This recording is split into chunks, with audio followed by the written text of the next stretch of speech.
They read the verdict. I kind of dropped my head and took a deep breath and was like, okay, let's go. Let's go, because I knew that I was going to overcome that at that moment. I knew that. Welcome back to the Badass Leaders Podcast. And today we are joined in studio by Brian Rowe. Brian embodies purpose-driven leadership, innovation, and unwavering resilience. Literally this episode, the whole time I was on the edge of my seat. I can't wait. Okay, what happened next, Brian? What happened next, Brian? We're going to talk about his childhood, growing up as the son of a single mom in South Alabama. We're going to talk about his journey feeling really alone in solitude as a child. We're also going to then talk about when he was in an area where he was kind of very much alone, and that was when he was a convicted felon in prison, and about all the things that he did to not just save his life, but save the lives of everyone around him. And if you can tell, now while he had a 30-year sentence, a lot happened along the way and created the man he is today. And he was actually sitting in my home studio. What a blessing. I'm telling you, you're going to love this episode. You're also really going to want to share it with other people. I was so motivated during this episode, and I know that there are people that they need to hear Brian's story. First off, I also can't wait for there to be a documentary one day or something like that. I told him I want to be in the audience because I want to participate. I know you will too. And now is your opportunity to hear his story. So let's do this. Welcome to this week's episode of the Badass Leaders Podcast, where I, Angela Gill Nelms, sit down with industry experts for candid conversations about the challenges and joys of leadership. Now let's dive in. Get ready to scale your company, grow your brand, and unlock your full badass potential. Oh, and also be incredibly motivated to go out and just kick some ass. Let's do this.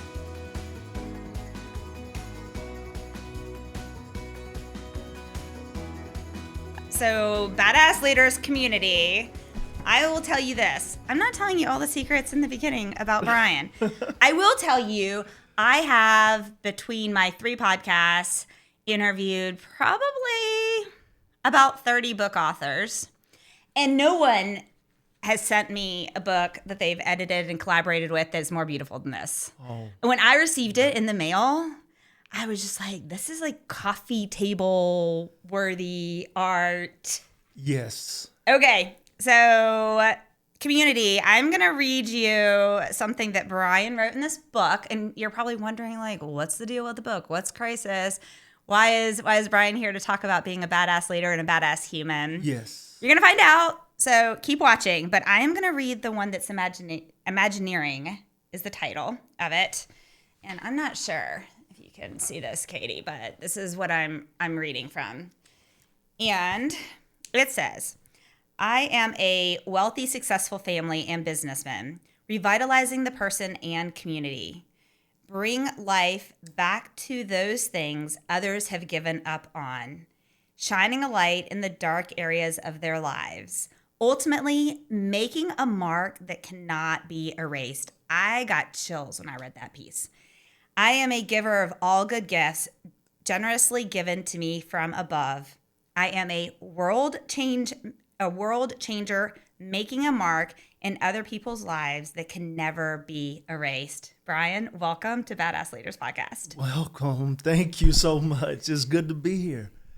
It is really good to be here. Well, we're going to okay, what's the hook that we want to make sure people, we're going to tease them a little. We're going to talk about why you edited this book, the collaborations that you've done. We're going to talk about the amazing work that you're doing right now. Yes. Your amazing visit yesterday, which we won't tell the listeners yet because you got to listen to. But what I want to start with is most people define success by their job title or paycheck.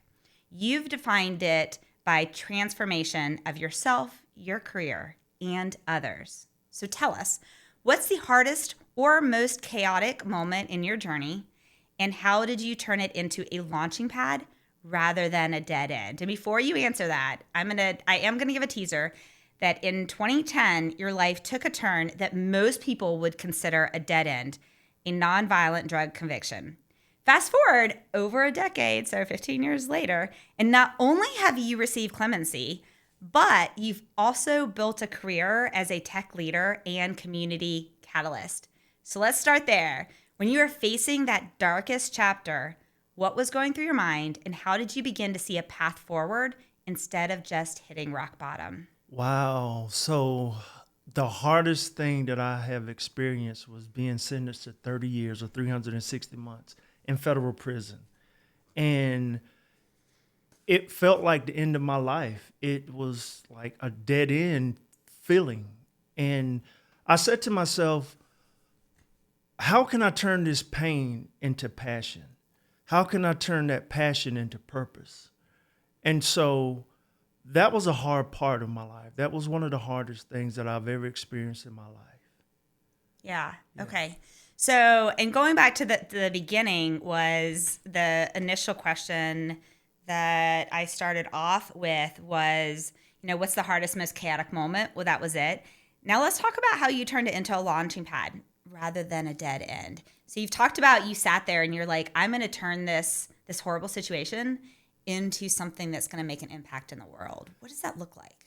First, I had to, in order for me to turn this chaotic and in the hardest moment in my life into a launching pad, I had to like look within myself and change my perception of this 360-month sentence. Because I believe if you can change your perception, you can help influence your outcome. And so I did that. I had to look real deep inside of me, and I discovered this person, or I awakened this person that said, "Hey, Brian, this is a place where you can really make an impact." And it looked chaotic. So I thought about something, and we mentioned the book earlier, Crisis. And I started thinking about what is a crisis? And I discovered in the Greek, it meant a turning point. And one of my favorite quotes is the Chinese used to write crisis with two symbols. And one symbol meant beware of the danger. The other symbol meant also look for an opportunity in a crisis. And so that was the pivotal moment. There was an aha moment that helped me to understand, like, in this crisis, don't just focus on the bad things. Find some of the opportunities that's there. Okay, so now why don't we just talk about you as a human? I'm really passionate about one of the things that I think that, and why actually we met on a Atlanta podcast community. Yeah. And you were sharing a piece of your story, and I was like, oh my gosh, I need to talk to this human. I'm going to try and not cry during this episode, but I will tell you this. I have done a lot of research into things like the Innocence Project and have donated for years to the Innocence Project. And I have this huge passion for seeing really the core of the person and not necessarily the things that have happened to them or all of this stuff, but who they are. What I want to do is first, I want to dig back into your childhood because that impacts who we are as an adult, right? So tell me a bit about what growing up looked like for you, where you were raised, and who in your family, school, or community helped shape who you are today. I am a son of a single parent. I was raised by my mom. My father and my mother got a divorce like just before I was born. I was born 3 months before my mother's expected delivery date. Wow. So I was an immature baby. I learned how to fight before I even took my first breath, because at the time that I was born, my mother had to have an emergency C-section. And the doctors told her that maybe you might die if we don't take the baby. And also, the baby might die because of the birth complications. Right. So growing up, I learned to fight at an early age, and of course, I have four other brothers and sisters. one with my mother on my mother's side. The other one the other three is on my other three is on my father's side. Mm-hmm. But growing up, it was just me, my mother, and my brother, and it was tough. It was really tough. I find myself alone a lot. I find myself in this place as a kid. I really, as an adult now, I understand. But as a kid, you don't think about that. You just go on with life, right, and you figure things out. And I had to figure things out early without really knowing what to figure out. Right. And what I mean by that is, I remember playing as a kid catch by myself. And how did I do that? We lived in a brick house, and so I would throw the baseball and hit the brick wall and let it come back to me. Brilliant. I started figuring it. things out. And so resilience to me, and I know we haven't talked about it yet, but resilience to me, I learned this at an early age. Like coming out of my mother's womb, I had to fight for my life, and I had to learn how to overcome and be a winner. And so, yeah, that's growing up was really interesting. It was really hard for me. I was always alone. My brother I love my brother, by the way. My brother's a fantastic guy, but my brother was working. He played sports a lot. Mm-hmm. And so he wasn't there. My father had moved back to New York, which I grew up in. I was the only one. I was going to ask, where did you grow up? So, because we're in Atlanta right now. Yeah. But so I was the only one of my siblings that grew up in Alabama. Okay, where in Alabama? In Elba, Alabama. Where is that? Elba is South Alabama near Troy. Okay. Troy State. Yeah. So it's near Troy State. It's a place where it had about 3,000 people, the population, very small, but we won a championship in football. So I learned how to be a champion. Nice. You were on the team? I was on the team. What position? I was a DB, a defensive back. Yes. Love it. And at that time, I was in the 9th grade, but I was pulled up to the varsity because I was good enough to play. And I played in the championship game. I had a couple tackles. And so, what an experience. It was an amazing experience. So from there, I learned how to be a champion. I learned what it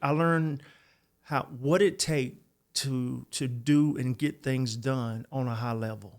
Now, how did you, because I think of the being alone piece a lot, and a couple of things resonate with me. One, I am the only daughter. I have 3 brothers, but also I was very abused as a child. My brothers weren't. And so I also had those super alone moments. In fact, at 13, I attempted suicide. It didn't work, thank goodness. But I just remember also having to figure out how to conquer things from the day I was born as well. That really resonates with me.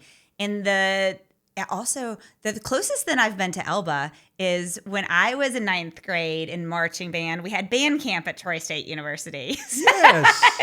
I went to Troy State. Yeah, I went to college there. So what I'm thinking of, though, what's interesting is both you and I are great leaders, and yet we started our lives very much in a solitude space. So can you walk through it? And especially let's talk about in high school, because you had to go from being an individual where you were playing catch off the brick, which that's an amazing story, to being on a team and being a part of the team and being an amazing athlete on that team. What did that transition to? Did anyone really mentor you and help you through that journey? Or are there any things that really say this was a turning moment at that stage? To look back, I didn't really have anyone to mentor me. But to look back, the janitor, his name is Bobby Gully. First off, I love anyone who knows the names of people like I know at Emory, my office, Muhammad cleans my office. He's amazing. He cleans the floor. I know all about when he used to work at the pie place and all this. I love people who get to know people as people. So I just want to say you got kudos from me right there. Yeah, okay, cool. Tell me about Bobby. But Bobby Gully, he was a janitor at our high school. And one summer, I was able to work at the school. Wow. And I was able to work with Bobby, and I discovered that he knew how to paint. that's where I got my painting skills and desire for to paint from Bobby Gully. And so he was somewhat mentoring me without me knowing that. And I didn't think about it until later. He also, you will see Bobby running around, like exercising. He will run around town. And one day he asked me if I wanted to go and just run and exercise with him. And we would have these talks. And he would just mentor me and talk about basketball. He would talk about sports. And I told him that I was interested in painting. And he brushed it off, but he just started showing me like his paintings, and I was at awe. So that was one of the persons that helped me as I think back. Like, this guy really poured into me, and Bobby took time to show me the ropes. And we spent a lot of time on the basketball court and just playing basketball. But he was one of the guys that I look back. Another person, his name is Tim Williams. He was the manager for the football team. And he will always talk about God. And I'm like, nobody want to hear that. Who wants to hear that all the time? Right. But Tim Williams was, as I look back, he is now the leader of the Shiloh community, which has garnered a lot of support for some environmental justice initiatives that's going on out there. And so I took note of that. And I took note of his leadership. And still today, he called me and he impart things. And I tell him, you know what, even though I was kind of ignoring you and pushing you away, now I understand why you were saying the things that you were saying. And I appreciate it. So growing up, those two guys, as well as my brother. Now, my brother has been an inspiration to me. He has been an amazing person. He is a leader. He is a badass leader as well. So okay, so we need to do an interview with him, is what I'm hearing. Yes. Okay. My brother is he's been in the military. He's retired, of course. He was a high-ranking military official, and he had some really good credentials. He has really inspired me, to say the least. He also won a championship playing football in '89. And so, a bunch of underachievers I see here. Yes. So so you just made my day highlighting those specific individuals, because one of my goals with this podcast is to help the community realize that if you just spend time with one person and make an impact on that one person, that butterfly or that ripple effect can be so huge. Because we're going to talk about all the work that you're doing, how passionate you are, the change that you're making in communities that are really important. Yeah. And those people planted seeds of that into you. How cool is that? That's really cool. And that's what I mean. They planted seeds and I didn't even know. And that's one thing with my life. I want people who feel like they don't have anybody to just think for a moment. Don't conclude that. Just think back and think about those times when someone planted seeds, like Bobby Gully and Tim Williams and my brother Dwayne planted seeds in my life, and they begin to grow and nurture and look where we are now. And it was because of that love and that attention. And those are the little things that makes the greatest difference in people's life. And I appreciate that. I don't think they know that to that level. They don't. Hopefully they'll listen to this podcast. They will listen to it, and they will hear it, and they'll appreciate it. And I hope it brings some fulfillment to them, knowing that they help make the impact that they're seeing in me today. Yeah, I also want to remind everyone, I'm getting teary-eyed on this. I have so much emotions about this. I'm so excited to talk to you because I have so many things to talk about. But I also want the community to remember how important it is to tell these people. I had someone who, when I went back to school at Georgia Tech as a 29-year-old single mom to get my engineering degree. And so I was older than the other students because Georgia Tech is a traditional school.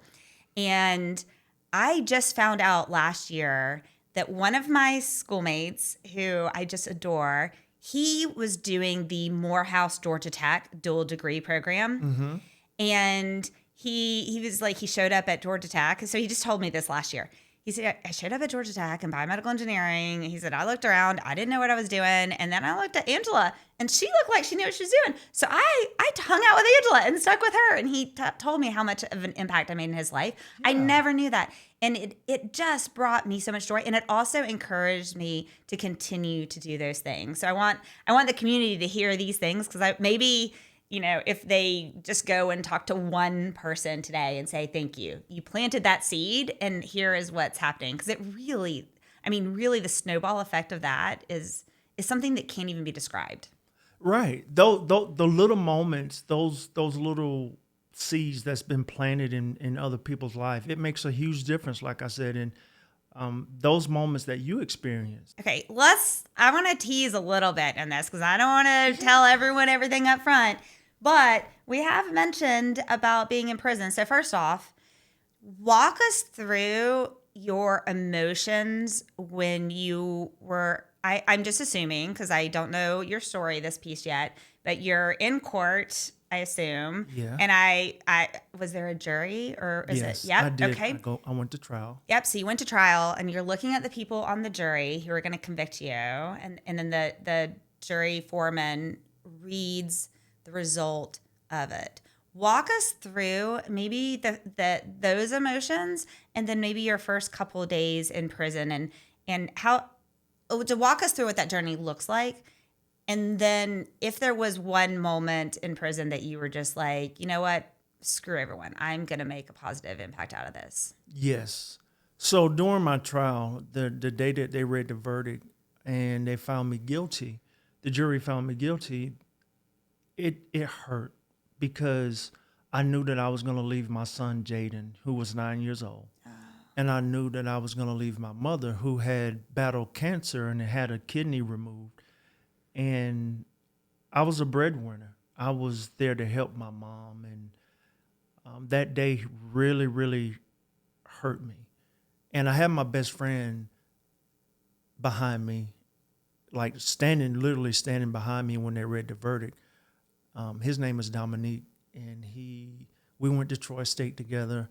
He's the reason why I moved to Atlanta in the beginning, but he was there that day. And so when they read the verdict, I kind of dropped my head and took a deep breath and was like, okay, let's go.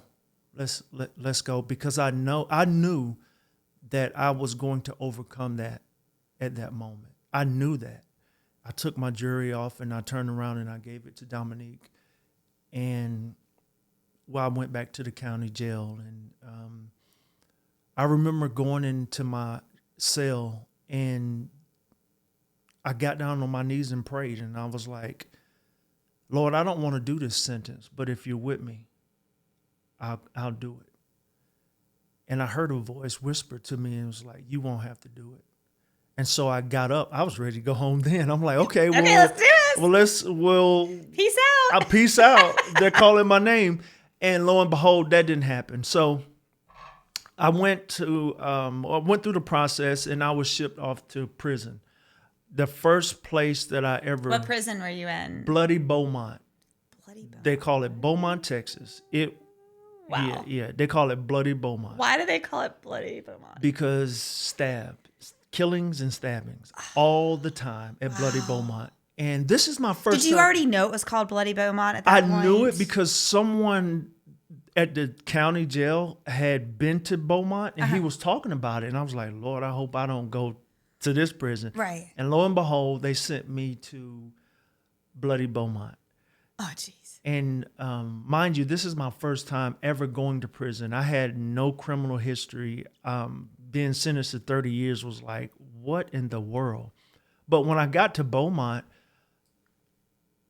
that's when the prison life started. Yeah. And I started fighting. I started going to the law library, and I'm like, okay, I heard a word that said I wouldn't have to do all of this time. So I don't know how it's going to get done, but I'm not just going to sit around idle. And so I just started fighting because I'm a fighter. I'm resilient. I was persistent and kept fighting. And in 2013, I stopped fighting to come home and started preparing to come home. And that made all the difference in the world. Walk me through that again. So say that again and walk me through what that emotion is. So in 2013, Because the conviction happened in 2010, right? In 2010. Okay. Yes. And I kept fighting. I lost all of my appeals. Okay. And so it got to the point I said, you know what? I'm going to stop fighting to come home and start preparing myself to come home. And that initiated a force. That started something, a firestorm. Wow. And because of my action, there were people responding to it. Things started taking place. Things started taking shape. And I survived Bloody Beaumont. I asked for a transfer, and they transferred me to New Hampshire. What does that look like when you ask for a transfer? Because I assume you have to give a reason that you're requesting, and it has to be, they're not just going to move prisoners around the country. And come on, New Hampshire is a long way from Beaumont, Texas. Well, let me tell you, when I asked for the transfer, I was actually living in Harlem, New York. That's Okay. where I was arrested. That was my home. Okay. I was living in Harlem. So in federal prison, they have to place you in a prison within 300 miles of your home. Oh. But the prosecutors put a management variable on me. And sent me to Beaumont, and the management variable was to increase the prison population there, and so they can do that. So they sent me to Beaumont, which was, and to me, it was part of. Is it as a way to, because maybe the prison in New Hampshire had a higher population ratio and the one in Beaumont didn't, so they're balancing off the people working there to the beds, or? No, actually, that was a new prison in New Hampshire. So the population, when I got there, New Hampshire can hold 1,500 inmates. When I got there, I was like 391. Oh, wow. Okay. So when you go to trial, they don't play with you. They want to make an example out of you. Yep. And so part of that sending me to Beaumont was making an example out of me. So other people will go ahead and cop out to a plea and perhaps cooperate or whatever. Did you ever think about copping out for a plea? I would have signed what they call an open plea. Okay. But because I wouldn't cooperate, the prosecutor said that we will pursue 25 years. And in the district that I was in, the judge would have went with that 25-year minimum sentence. So I'm like, well, I'll just go to trial. And I went to trial and I got 30. Of course I would have pled guilty, but I was at a point where I wasn't trying to be macho, but I don't believe in taking responsibility, quote unquote, by blaming other people so Right. that I can get time cut. I took responsibility of my own, and whatever they had on the next person, that's what they had. And the prosecutors don't like that. Yeah, So nope. at that point, I chose to go to trial, and I was facing a life sentence, to be honest with you. Mm-hmm. So 30 years to me was... How old were you at the time? I was 31. Okay. So you're like, I was okay. 32 years old. Okay, so you thought, okay, I can, at the worst, I'll get out at 62. I turned 50 this year, so 62 is young. Not really to spend your whole life in prison. Yes. So I don't mean to minimize about that, but I am thinking about 30 years is better than life in prison. 30 years is better than life in prison. And the reason why I say that is they scored me out as a level 42. 43 is the highest in the federal prison.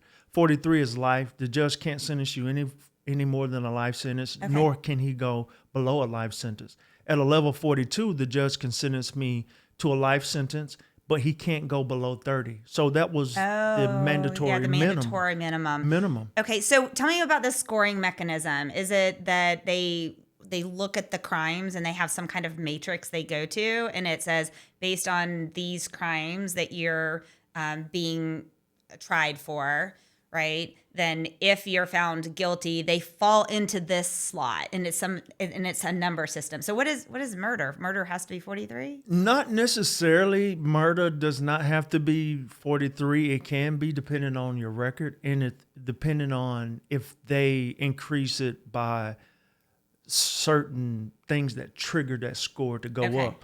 For instance, I started out at a level 36. So because at trial, I took the stand and I testified on my behalf. That counted against me because I was found guilty. So it was an obstruction of justice. So that gave me a level, a 2-level increase. So now we're at a level 38. And so because there was a gun involved and some guys that got caught, I wasn't around. But because that gun was involved in a conspiracy, and it wasn't a violent crime, it was just in the vehicle. So they put that gun on me because I went to trial. And so they were able to do that. And so that was another 2 levels. So now we're at 40. We're at 40. And so now the other one was the drug quantity. It was more than, I believe, 50 kilos that they accounted for. And so now I get another level increase, which is 42. And so it was systematically scored out for that level 42 to get me at 30 years. Wow. And so the prosecutor and the probation officer are the ones that come up with your PSI and that score, and they present it to the judge. Okay. And my judge was a senior judge. He was really hard on crime. And so he adopted their recommendations, even though I was a first-time offender. But because I didn't take a plea, which would have given me a 3-level reduction, or if I would have just played out, he would have considered not necessarily giving me that 3-level reduction. So I was stuck at a level 42, which meant there's a mandatory minimum that the judge have to go by. Got it. And so that was 30 years. Did your defense attorney advise against you testifying in your own case? No, he encouraged me to do it. And so I didn't understand it at the time. Right. I would not have gotten on the stand and testified on my behalf, knowing that it would possibly jeopardize me and I can get more time if I was found guilty. So I had no idea. I didn't have any idea about the conspiracy law. Right. And so he put me in a position where I did get more time for just, I wasn't denying stuff. I just wasn't accepting responsibility for something that I didn't actually do. And in a conspiracy, you don't have to actually distribute drugs, touch the drugs. You just have to be knowingly involved in that kind of transaction. Right. Wow. I'm learning so much. And I'm learning it hearing your story. You learned it firsthand when really your life was on the line. Okay, so let's go back to prison. You're in prison, and so the conviction happened in 2010. You were sent to bloody Beaumont. And then in 2013, or what year was it that you requested the transfer to New Hampshire? 2013. Okay. And I could see that, was it perhaps your family was there, your son was near there, that is near within the 300 miles of community, yes. And all of those things went into place and they awarded your transfer. What was that like? Yes, I needed to get out of Beaumont. Number one, there were so many stabbings and killing, we were on lockdown. Wow. And so that quote, what you read out of the book, I did that when we were on lockdown. It was at a point where my mind was like, I had negative thoughts. I thought about suicide. Mm-hmm. And I know that I learned this, that you can't kill a thought with a thought. So I started those were 100 words that I wrote about myself. So every time during lockdown, those negative thoughts came, I would open my mouth and declare those words, that I am a successful family businessman that revitalizes the person in the community. And I kept doing that. I did it because that's who I'm going to become. Mm. That's who I am, but also I'm becoming that person. And so during prison, leaving Beaumont, going to New Hampshire was a breath of fresh air because I was fighting my sentence, and I couldn't because I was on lockdown. I couldn't I couldn't contact my family. I couldn't, go to the law library. You couldn't go to the law library. You couldn't do any of that stuff. But that's when I learned to stop fighting to come home and started preparing. And so going to New Hampshire, of course, I was around my family again. Mm-hmm. I was around my son. My father could come.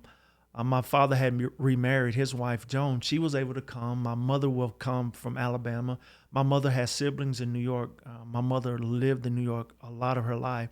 So she will come to New York, and then she'll make the drive up to New Hampshire to visit me. So it was easy. It was better for me. And it was a place where that launching pad for me, because that was my place of preparing to come home. Whoever says a prison in New Hampshire is a launching pad for you, but it was. It was a change of atmosphere. Beaumont was a swampy area. It was downing. But going to New Hampshire, the mountains, the beautiful, the moose, the elk, it was so beautiful. That's one of the most beautiful places that I've ever seen. I was in prison, and I would go out on the yard and just look around. And when the seasons changed, It was so beautiful. I've never seen anything like it. Was like a painting. And so that's when the painting stuff started kicking in. And I started thinking about Bobby. Mm-hmm. And I started just being moved and motivated to write people. And I started writing letters. And I came up with a plan. I said, you know what? I'm gonna decide to come home. And I thought about it for a long time before I wrote it down. But I said, I'm going to go home 10 years prior to that release date, which I had gotten sentence reduction when I was in Berlin.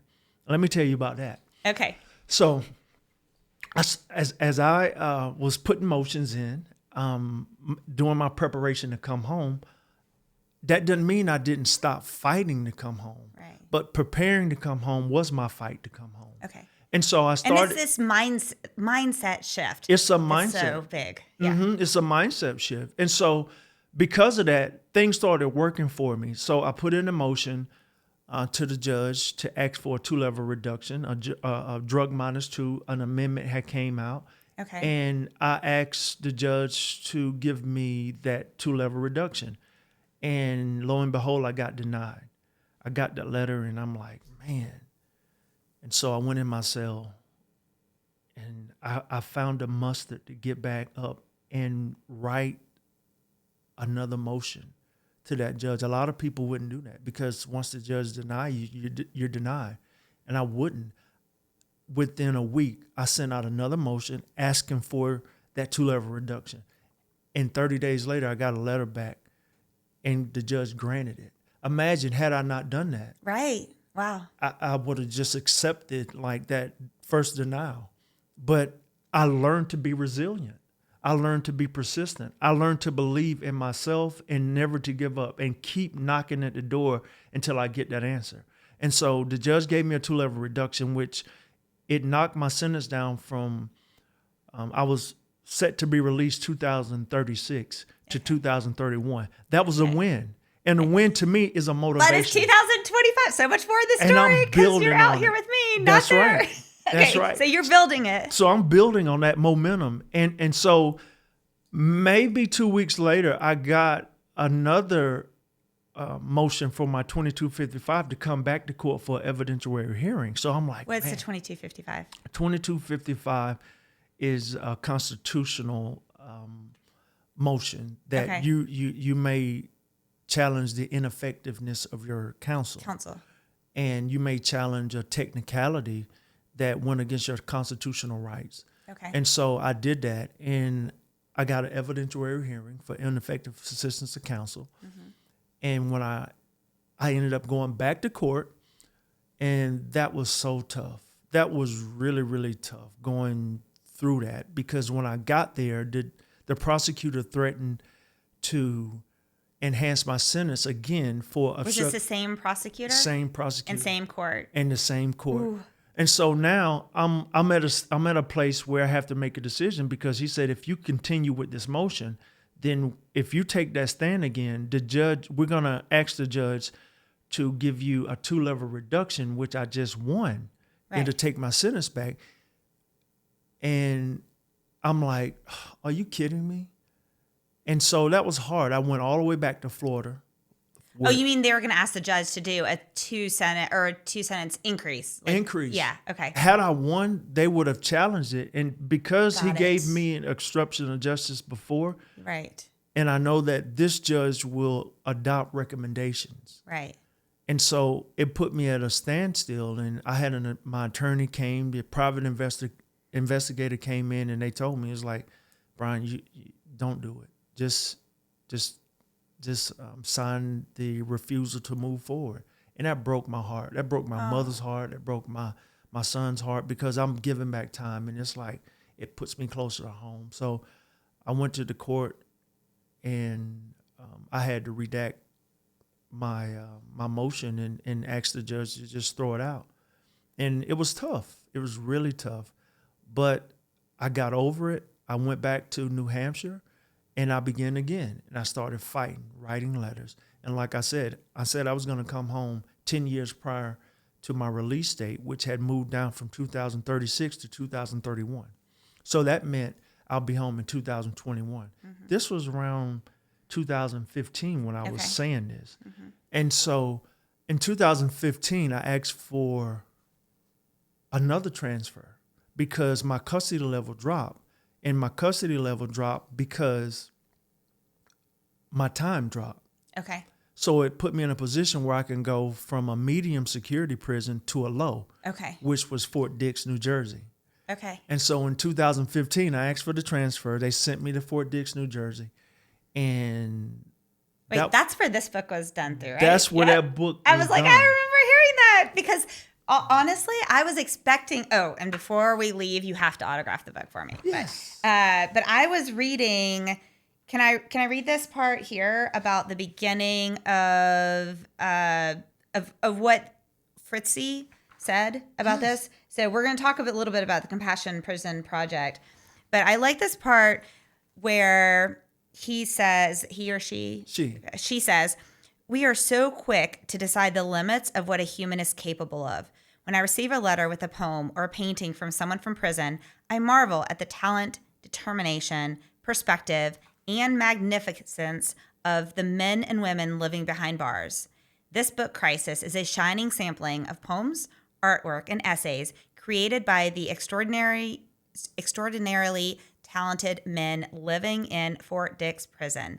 Their remarkable creations serve as a poignant reminder of the boundless potential that exists within the confines of the correctional facilities and within our own society." How powerful. Yes. That was an amazing opportunity that Fritzy gave me. I wrote Fritzy a letter, and she runs the Compassion Prison Project out in California. And she deals a lot with state prisons, not federal prisons. But I sent her. And what's there for the Compassion Prison Project? What is their mission, value? I'm guessing, but can you tell me what it is? Where they go into prisons and they help identify childhood trauma, and they help men and women deal with that trauma and discover it so that they can overcome it and be free from it. They go in and give people opportunity to live again and to let people know that they care for them. So that's what Fritzy did for me. I wrote her a letter, and she wrote me back. How'd you find out about her? I mean, because you're in prison in Fort Dix, right? Uh-huh. And it's not like you're watching, I don't know, the news or something. No, Maybe you are? No. I don't know. I stopped watching television. I didn't watch TV again until I came home because I was so focused on coming home. I wanted to tell my vision. So how'd you find out about her? So, so when I got to Fort Dix, I would look through newspapers. Okay. And they had an article about Fritzy. And I reached out to my cousin. I said, listen, find her address and I'd send it to me, because we were able to email each other back and forth. And my cousin found her address, and I wrote her. So I found out about her through a newspaper article and took it from there. Fritzy is a film producer out in L.A. She did Dr. Dre and Jimmy Iovine's documentary. Okay. But she also had a passion to help inmates or people returning home from prison. Mm-hmm. And so I wrote her, and she wrote me back, and we kind of dialogue. She sent me her email, so I put it in the computer. Now we're emailing each other back and forth. And she asked me, "Do you mind helping me doing a survey in federal prison, which has never been done? It was always done in state prisons." And I said, "Sure." And it was the ACE program. Yeah. And so that's adverse childhood experiences program. Adverse childhood experience. She sent me the package. So I went around asking people in prison, my other inmates or whatever you want to call them. I call them people. I don't like to call them inmates. But I went around, and so what happened, that helped me to get closer to people. People started believing in me because the questions you had to answer truthfully. Yeah. And that opened up the door for me to be able to mentor to these people, these my brothers, and so that took place, and it changed the perception of who Brian was from other people. Because they could see you really wanted to see them as a human being, right. Not someone who's in cell 3A, or I'm making up numbers, right? Not that, but tell me your story. Tell me your journey. Because the ACE is all about was someone in your household in prison? Where was their addictions? What type of abuse? What type of abuse? Exactly. All of that stuff. So you had to open up. So I went to people, to these guys, and I asked them, and they were okay with answering the questions. And so that opened up the door for me to help them. And I knew that they needed help. And so I would talk to them about trauma. Like, talk to me. Let's discuss it. I'm here to help you. And that was different because you don't get that in prison. You don't have other inmates that go around and really want to help you deal with things like that to make you a better person. Number one, it opens up wounds. It makes you feel vulnerable, and nobody wants to feel vulnerable in prison. You always want to be macho and tough. And if I tell you that I was abused and I'm checking these things off, then you're going to notice. And another thing, they knew that I will keep this confidential. Okay. They knew that I wouldn't go around and talk about, wait, this person was abused, that person was abused. So it opened a lot of doors for leadership.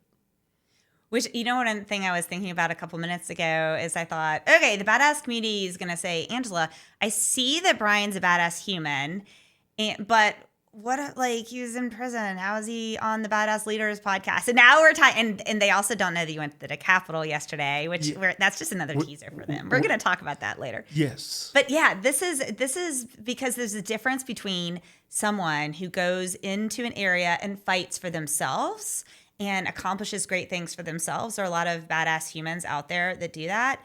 But someone who then starts to be a force to fight for somebody else and to believe into somebody else and make a change for somebody else, that's where you get that leadership piece. Yes, that's where you get that leadership piece. Guys begin to see me as a leader. I wasn't trying to just, I want to be a leader. No, I was just doing what I love to do. I wanted to help people, really help people. And I wasn't going to wait till I got home. I can start here because most people leave prison worse than they come to prison. Yep.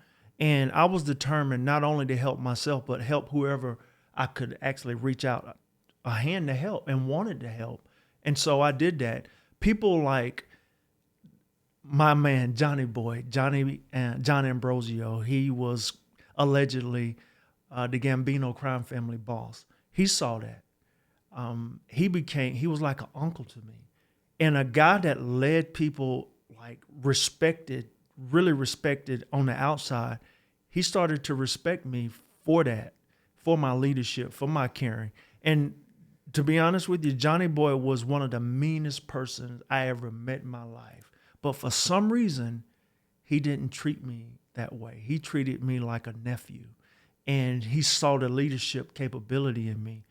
And so that went along. I think he also saw in you the compassion, the soul, the love for humanity, and the caring and the empathy and those character traits as well. And the fact that you went out of your way to get to know him as who he really was and not the bully or whatever. Right, exactly. And he started telling me things that he wouldn't tell anybody else. I moved across the hall from Johnny Boy, and every morning he will come over and he'll say, come on over, and we'll sit and have coffee, and and just talk. And he would just tell me things that nobody else would know. And that meant a lot to me. But I started to discover you're a leader, because if Johnny Boy can identify you and he's a leader, whether you feel like it was good or bad, he's still a leader. Still a leader. I started learning things about Johnny Boy that nobody else knew. And then when people started seeing Johnny Boy and I hanging together, they started respecting me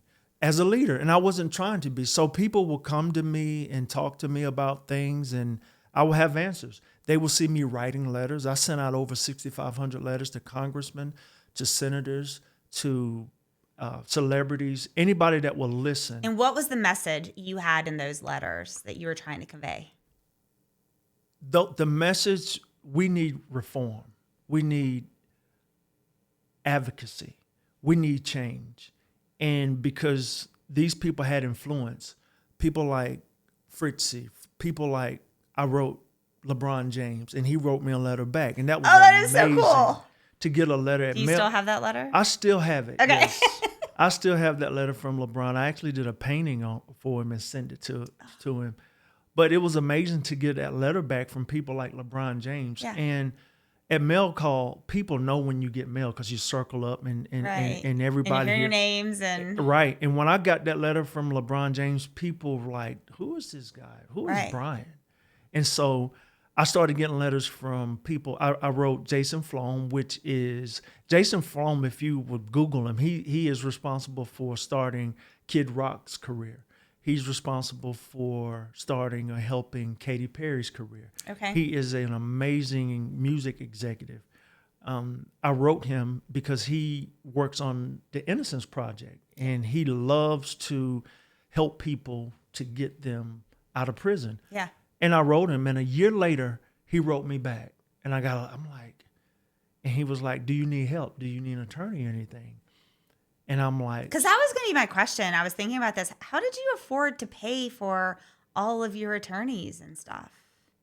let me learning how to be a badass leader and gaining Yes. respect to a point where people, they start seeing it and they're like, I need to help this guy. I'm going to help him. And that's how I ended up. Jason Flom reached out to an organization and that he was on a board and told them that I need an attorney. And that organization reached out to me and was like, we'll get you an attorney pro bono.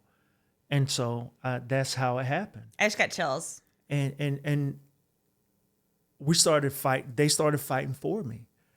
And I ended up getting denied, but I didn't quit. I kept going and I kept going. And Jason was there. He was emailing me. Another person that helped me was Weldon Angelos. Weldon Angelos is a force within itself when it comes to criminal justice reform and cannabis reform. And he and I was reaching out or communicating back and forth with one another. But Weldon had 55 years in prison. And he was a producer. He was Snoop Dogg, Dr. Dre producer back then. And he got arrested for marijuana. And because he wouldn't testify, they hammered him with 55 years. But he never stopped. 55 years for marijuana. For marijuana, yes. Wow. They because it was a gun, he had a gun. Okay. They scored him out of the level. They wanted to give him a life sentence, but they ended up giving him 55 years. And I saw how he fought, and he really fought. He got senators, he got representatives on board with him. Even his judge was on board with him. His judge said that he didn't want to sentence him to that amount of time, but he was tied because of the guidelines. Because the mandatory minimum. Because of the mandatory minimum. Wow. And that's where I'm fighting now. I'm being a voice to change that. To bring not just reform, but transformation. And, but yeah, Weldon and I start reaching out. He got, I sent him a copy of my clemency that I did on my own. And he took Now, it. for people who don't know, walk us through what a clemency is. A clemency is a petition to the president to reduce your sentence or commute your sentence. And that's basically what it does. It doesn't resolve you of the crime that you committed. It just commutes your sentence by the president, which means that I had 30 years and I served like 11 and a half years. And because I got a clemency, I was able to come out of the custody of the BOP. What's the BOP? The Bureau of Prisons. Okay. So, yeah. Wow. Okay, so you're writing this and doing this work and fighting for your clemency. And I'm fighting for my clemency. So people started seeing all of that. And like I said, things just started happening.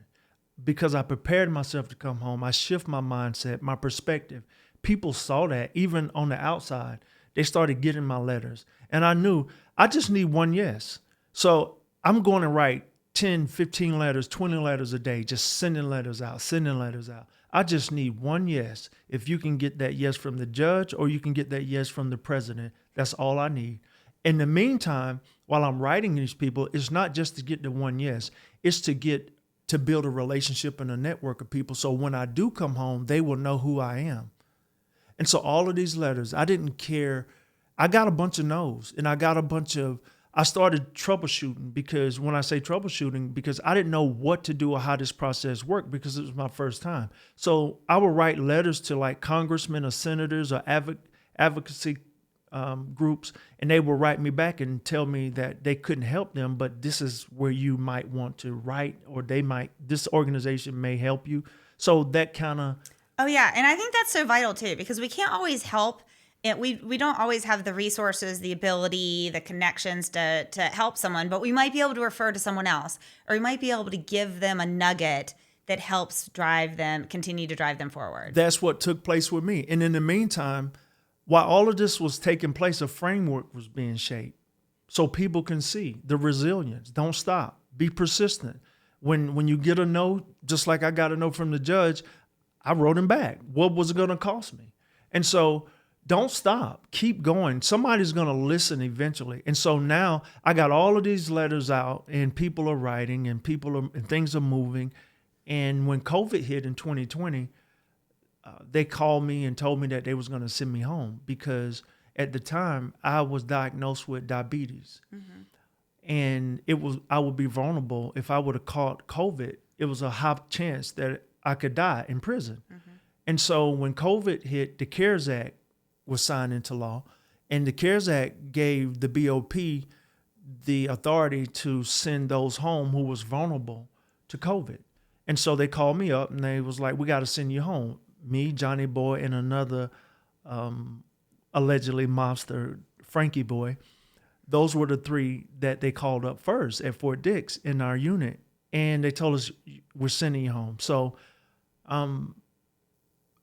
my probation officer started doing his due diligence, and he contacted my mother, because that's the address that I would say I was going to go. I wanted to go home to be with her if I was going to go home. So you were going to go home to Alabama? I was going to go home to Alabama. Yeah. So I put in what they call a relocation. So the probation officer, when at the time they weren't going out, so they did a video of the home, and they approved the home.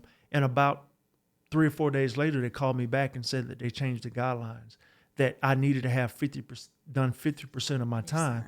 And I was at like 48.5%. Oh, for the love of all things. For the love of all things.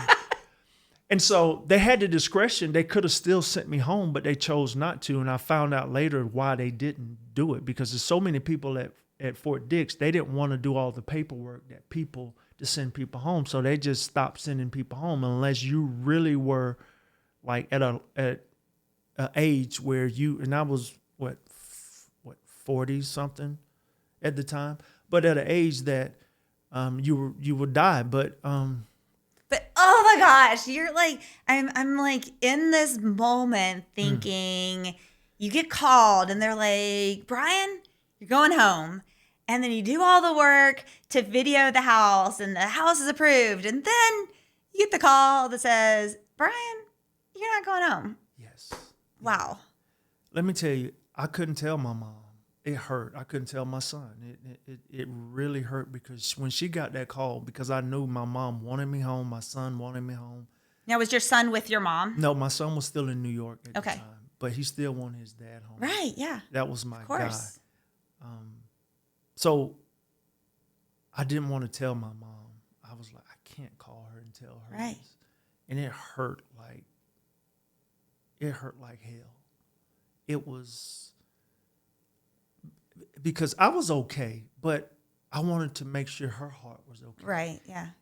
And for her to hear this good news and call her back and break her heart again, I couldn't do that. It's like, I don't know what to do now. And so I waited for a while, and eventually she got the news that I wasn't going to come home like they had said I would.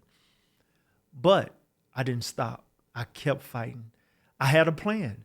Remember, in 2015, I said I was going to come home 10 years before my release date. Well, in 2017, I wrote this down. Something said, write it down so you can see it and you can just start looking at it and saying it. And so in 2017, I wrote this declaration down that I will be home. So that meant 2021. Remember, COVID hit in 2020. They said that it was going to send me home in 2020. Come back, denied me. So I knew that I needed to get to that 50%. If I get to that 50%, I qualify to go home. So I had to wait a year or so and some change. So I had to wait it out and persevere. And people kept telling me, write them up, do a grievance. And I'm like, no, I'm not going to do a grievance. I'm just going to wait, because if I do a grievance, they'll get mad and they'll put a management variable on me and hold me.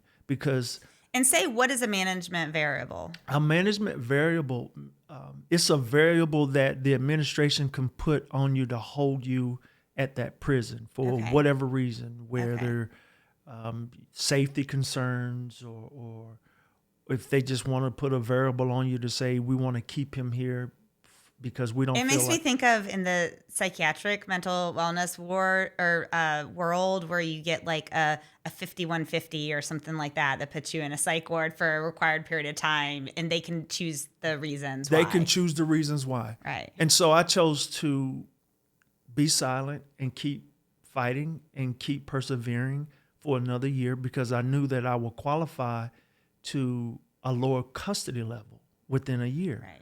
But you were already at a low. What is the low phrase? Custody level. Okay, yeah. I was at a low security level. Okay, yes. And so I knew that I would qualify for a camp. Security level. And so I wait, and I knew at that time that 50% would kick in. So I asked for another transfer. That was my strategy. And so I had to strategize. I have to learn how to move a certain way, to think a certain way, and to persevere and to overcome objectives through that prison sentence. And to maybe not tie these challenges to one individual, so you build up this hate and anger and grievance towards that person, but instead say, okay, now it's time to pivot. You were like the master of the pivot. I was right. You're absolutely right. I became the master of the pivot. I had to pivot. And even today, I've learned how to pivot. Yeah. I learned how to use critical thinking. That's another component a badass leader needs to have. Critical thinking, perseverance, resilience. All of those components came out of me going through what I went through in prison. And so when it came time for me to put in for a lower custody level, I asked them to move to send me to a camp. And so we put in he asked me where I want to go, my manager, my counselor. And I said, I want to go to Georgia. I want to go to Georgia. Send me to the camp there. And so he put me in. And about 2 weeks later, I went and asked him, what's the update? And he checked it, and he said, they're sending you to Alabama.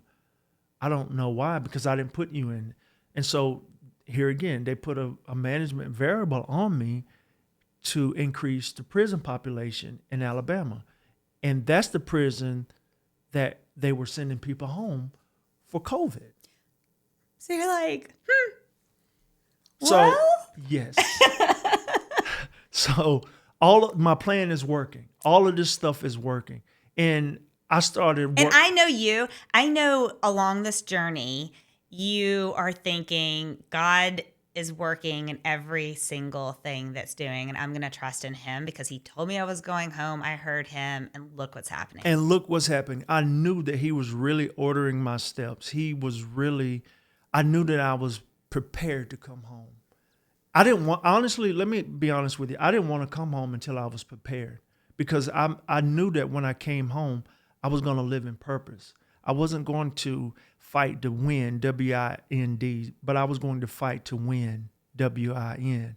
And when I got home, I know I needed to be ready to do the things that I need to do, to be a voice for my community, to have the gall to go to Washington, D.C., to talk to senators and congressmen, to have the gall to go to CEOs and talk to CEOs and just be honest and get support. So that's when all of this started taking shape. When I went to Montgomery, Maxwell, there's a camp on Maxwell Air Force Base. And what's really so I understand that a camp is a camp the lowest level of security? Yep, the camp. So it's like you have high, medium, low, and then low camp. Yes. Yes. What does it look like, the difference between what you can and can't do between a camp and a low security? Like what additional rights or freedoms or change does it feel like for you? So the USP, which is the high, it has a wall around it. Okay. So the medium has a fence around it. Okay. A low has, of course, a fence, but there's a lot of other things that you can do in movement that you can have in a low. But a camp, of course, some camp have fence, some doesn't have fence. But in a camp, you can go out. Like I worked on the Air Force Base every day. I went out on the Air Force Base and I worked for Unicor out on the Air Force Base. And so you can go in and out the fence. They need to know where you're going and how long you're going to be there. But you just can't roam free. Right. In other words, but you have a lot more freedom at a camp. You don't have movements. You don't have locked doors. So at the camp that I was at, I could wake up in the middle of the night and walk outside if I wanted to. But it's a little bit more freedom. You still have rules. Right. You still have structure. You still have to answer to authority and all of that stuff. But at a camp, you got a lot more freedom, but it still wasn't home. So when you were working, for example, at the Air Force Base, were you getting paid? Like, what does that look like in a mechanism where you're still technically an inmate, but you're working this job? Was it a volunteer job or was it a paid job? It was a paid job. I was getting about 30 cents an hour. 30 cents an hour. Yes, it was. I'm so glad I asked this question. Yes, it was Wow. Unnecessary labor, but I did it. I'm like, whatever. To me, it was more ethical, like my working ethics and getting up on time and go. Even though I was getting 30 cents an hour, I was working like I was getting $100 an hour. I did what I needed to do for myself. I love this. Yes. I was developing a mentality that because I was for real about coming home. So when I came home, I wanted that mentality. I wanted to pour my best in anything that I did, no matter if I was getting paid for it or not. Right. And so I was doing that, and they started seeing that, and I started going up. Like, you can be in charge of this. And so with that, they give you a little bit more freedom. But I wasn't doing it for that. I was doing it because I knew that I was really going to go home when nobody else knew this. Mm-hmm. And to be honest with you, when I left Fort Dix, I knew I was going home. Nobody else knew this. I knew it within my heart. It just looked like I was being transferred to another prison, but it was that door, that back door. Sometimes doing success, you may not be able to come through the front door, but success oftentimes has a back door. Yes. And I've learned that no matter what door it is, as long as I get to that place of success, then I'll take it. And so I went through that motion, and I ended up asking my counselor, are you going to put me in for home confinement, CARES Act home confinement, or do I need to put in a request? He said, put in a request, and I'll take a look at it. And I'm like, okay, cool. Oh, so the CARES Act, you didn't just get out of prison. I mean, I'm piecing this together. You didn't just get out of prison, but you were those individuals would then be in home confinement. Would the home confinement for the period to finish their sentence? To finish their sentence, yes. The CARES Act allowed the BOP to put those who were vulnerable to COVID on home confinement to do the remainder of their sentence. And I just so happened to have a long sentence, which not many people was able to. Because you would have still had how many years at this 10 stage? years. 10 years of home confinement. Mm-hmm. So Bureau of Prisons is like, okay, you have 10 years of home confinement. Like, I can't even wrap my head around Right. How does that, like, how do you actually make money to pay the rent that you're going to have to be in the home to have home confinement, right? Yes, all of those variables, why, like how, why, what. But let me point you back to this: being a badass leader, preparing yourself to come home, and like I said, I stopped fighting to come home, and I started preparing yourself. And so that's what I say about leaders: start preparing. Start like founders. You got to sometimes learn to work backwards, and create a vision for yourself. And start working on that vision and start working in that vision, and your vision will start working for you. And that's what I did. I wrote that down in 2017, and I started writing down plans. I'm going to write senators. I'm going to write celebrities. I'm going to do all of this. And I just need one yes. And I'm going to go crazy doing it. I started working numbers instead of people. Just like I said, the more letters that I write, the more possibility it will that I'll get a yes from someone. And so I started doing that and started writing letters. And back to Maxwell Air Force Base, my counselor, I got a yes from him. He said, yeah, I'll put you in. And I'm like, good. And I scored out low enough that I didn't have to have the warden to look over that paperwork because I had so much time. To me, that was like a phew.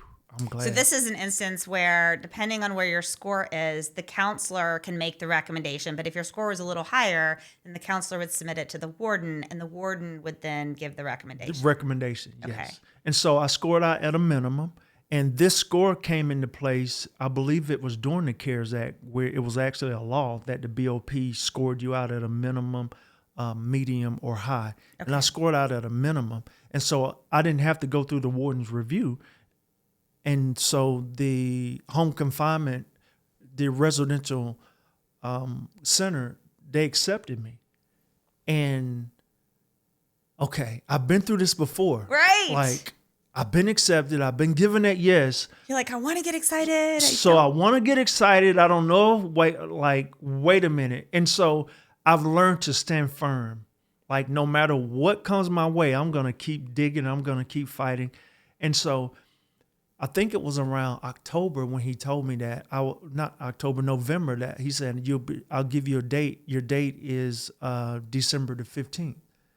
And I'm like, phew. And I didn't tell my mom. This is what year, 2021? 2021. Okay. Which would have been 10 years prior to my release date, which I wrote down. That's why I said, write that plan, write the vision, make it plain, run with it, keep going, never give up, have a plan.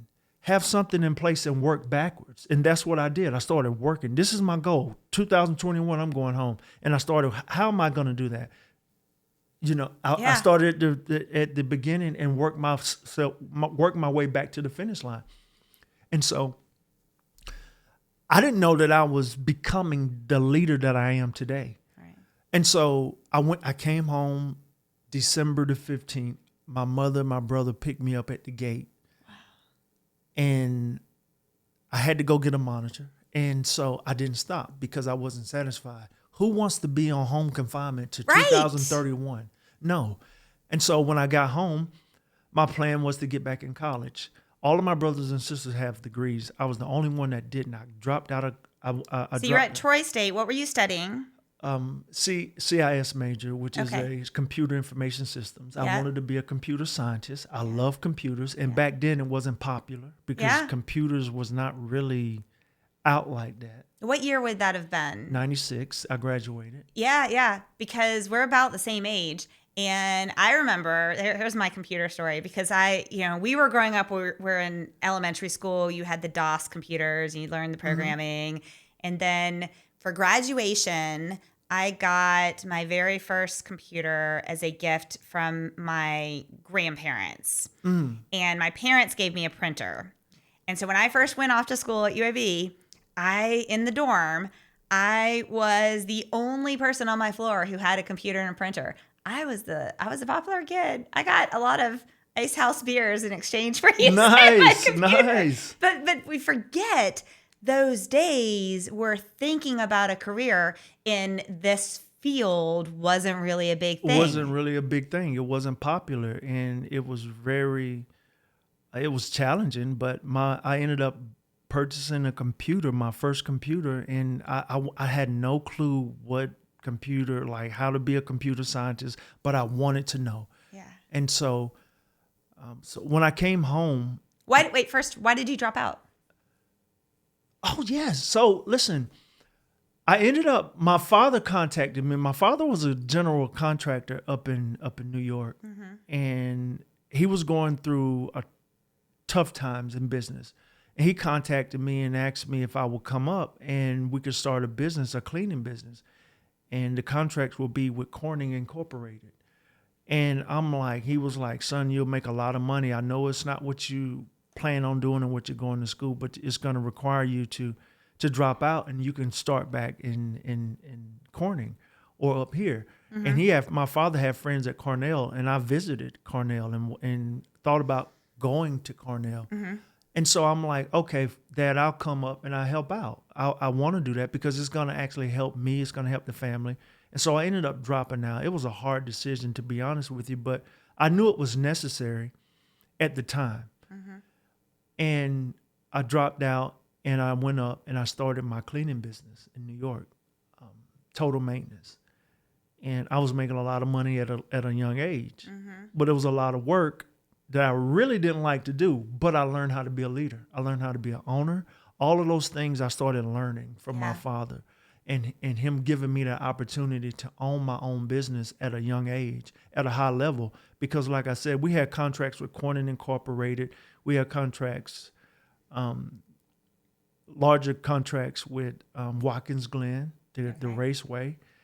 And we had contracts with Alfred Technology Resources. So that gave me the ability to go in as I'm cleaning. I'm with scientists, like these people developing. This is when they were developing the fiber optics. So the fiber that we use for internet now, that's when it was first being developed. And I was actually the one that's helping in the clean rooms. And so I'm striking conversations with these scientists and all of these program managers and project managers. And I'm loving it, but I'm still not doing what I really love to do. Yep. I did what was necessary to do at the time. Right. And so that's why I dropped out of Troy.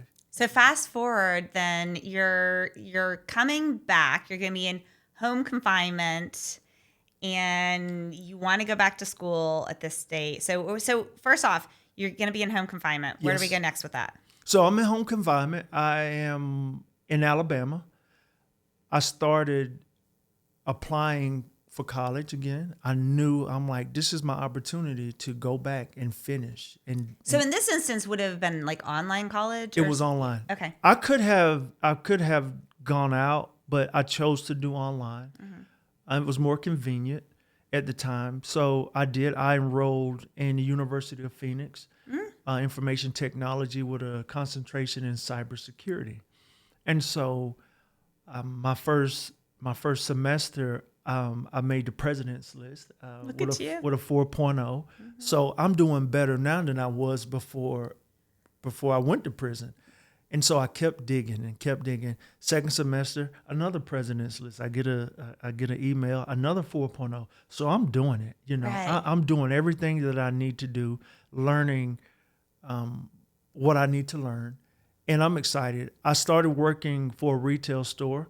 I was working as an assistant manager. So I'm doing all the right things, but I'm not satisfied. I'm content, but there's more. And so I kept fighting. Tell me what's the difference between being content and satisfied in your mind? Content to me is having the necessary tools that I have to work with, but I'm not complacent with that. Right. There's got to be more. Got it. So I'm not like complaining about what I don't have. I'm taking what I do have and I'm doing the best with it because I'm working for something to get more. And so that's where I was. That's my definition of being content, taking what I have and doing the best that I can with it without complaining about it. Yeah, yeah. And by not being satisfied meant you wanted more and you were going to work hard to get the and more I was you wanted. wanting more. Right. And so I kept going and I kept going. I wanted to declare my degree and I did it. And it was an associate's degree. And I wanted to do that strategically because I wanted something in my hand. Yeah. I didn't have to, but I said, I want to just get this associate's out of the way and I got something because I can look at that and it builds momentum mentally. Like, okay, look what I've gotten now. And so I did that. And I started searching for other educational opportunities, which I found one through AWS, which is Amazon Web Services. Yeah. And it was a AI. It was an AI badge. I took a course and I posted it on my LinkedIn. And lo and behold, the marketing department, they reached out to me on LinkedIn and was like we want to talk to you about like your life. We see that you're doing these things and we want to know more about it. And at this time I had gotten an executive leadership certification through the National Society of Leadership and Success. So they're seeing all of this. Mm-hmm. And so they reached out to me and we ended up doing a commercial for AWS Educate. Oh, well, that's amazing. That's amazing, right? Yeah. And so when I did the commercial for AWS Educate, Amazon Partner saw that commercial and they reached out to me and they was like, we want to talk to you about what you're doing and we want to interview you. So I went through that interview with GDNA. Thank God for Randy Bostic. He reached out to me. What does GDNA stand for? Global Digital Needs Agency. Okay. And which is a partner of Amazon. Okay. And the CEO of that company was an executive for Amazon at one time. And he went and started his own company. Okay. And they reached out to me and I did an interview with them and they offered me an internship. And I'm like, yes, this is what I'm talking about. I love this. This is why I work the way I work for these opportunities. Because when people see me do it, I hope that they see themselves in me and say, I can do it too, no matter what. I can do that, right? Yes, no matter what it is, no matter what the adversity is. And you don't have to go to prison. It could be something you're going through as a student in college. Look at the perseverance, the resilience, the hurdles that I had to overcome to be successful. My definition of success has to do everything with purpose and values. So my values help me to be successful, the things that I value the most. Mm-hmm. You could successfully fail, and that could be considered success. But to me, depending on what I value, which is love, my faith, boldness, contribution, imagination, those are the things that I value. And from there, it helps me to be successful in my goals, in my purpose. Yeah. And does that make sense? Yeah, absolutely. So they asked you to be an intern, and you're like, yes. And I'm like, yes. So I didn't have to quit my job, but I did so I can really focus and do my best. And I was in a really good situation where I could quit my job and still live. I always put like 6 months to a year worth of income up just in case I have to live off of, no matter what. That's just my thought process. And I did that. So I'm like, well, I'll quit and I'll do the best that I can with this internship. I did 90 days and they offered me a position as a business catalyst. And I'm like, absolutely, let's go. So I have a quick question here, because when you got your conviction, is this a felony conviction? It's a felony conviction. Uh-huh. Okay. So what was that like in your head as you're applying for these jobs and things? And I know so many of them have the background checks that have that question on there. Yeah. Tell us how you walked through that. I had to overcome that with my it was always like my thinking. I had to face that. And I know that like in my mind, they're gonna be looking at my background, especially with a degree in cybersecurity. There's a lot of government hurdles that you got to overcome and clearances that you have to overcome. But I was tenacity and tenacious enough to say, no matter what, I'm going to go for it. And just like that sentence that I had to overcome, like there were hurdles that I had to overcome. I just went ahead and did it. I just did it and just let God do the rest. Like turn the heart of people. And so again, before we started the interview, we started talking about just grabbing each other's hand and jump out the plane. Yes. I had to do that, like, because I knew that the felony that would come up. But I had what overshadowed that felony was my work ethic. People started seeing the resilience. They started hearing about my story and what I had to overcome. So that overshadowed all of the felony, the negative, and they started looking at the good. And so it wasn't a question to them. Even today, they never mention it. Like, I get emotional sometimes talking about it because it's real. Having that past, having that stain, and having to live with it, it's a real feeling, and it can stop you in your tracks. It can prevent you from being your best because in your mind, you might think people will see that and say no, and you're defeated already in your mind. I wouldn't allow that to defeat me. I will just take it and run with it. I'll grab it and I said, you know what? When I finish, everybody's going to want to be felons because of what I'm going to do. And I don't want people to go out and commit crime. That's not what I mean. Right. It means that if this dude can do what he's done with a felony record, then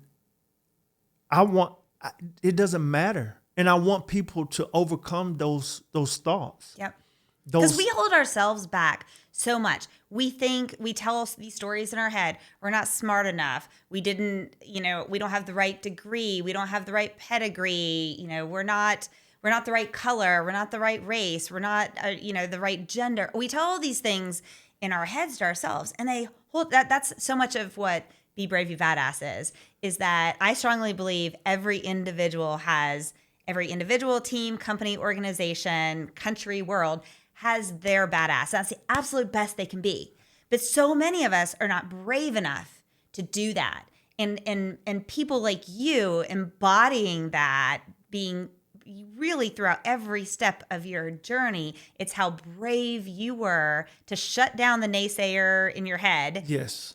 And just be badass in every step. That's why I love coming to this podcast, Badass Leaders, because you got to be like that. You got to be tenacious. You got to have your mind made up. You can't allow hurdles. You can't allow what people say, think, or feel about you stop you. You can't allow even your record, your background.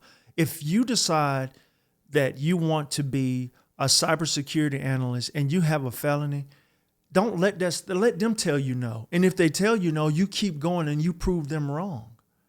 Because now you start to change. You start breaking stigmas and overcoming hurdles. When I came home, that was my goal, to break stigmas and overcoming hurdles. Because and I do that through sharing my love to the world. Like, I don't care what color you are, what gender you are, what background you have. I appreciate you. I'm going to express my love to you. I'm going to reach out a hand to help you. You tell me what you need. If I can help you or direct you to the right place, that's what I want to do. And I knew I had to be resourceful. So I use all of this prison thing, the negativity that comes from it, to reach out to people and garner resources so that I can help people. And so I knew that I didn't have that when I was growing up, but I knew that that's what I wanted to be to other people, what I didn't have. And so it's like, in order to be, I made up in my mind to be the change that I desire to see. And that's what I'm doing now. And so when I got that job, a position, I don't like to call it a job, it's a position, that leadership position, I was really respected and people started just embracing me.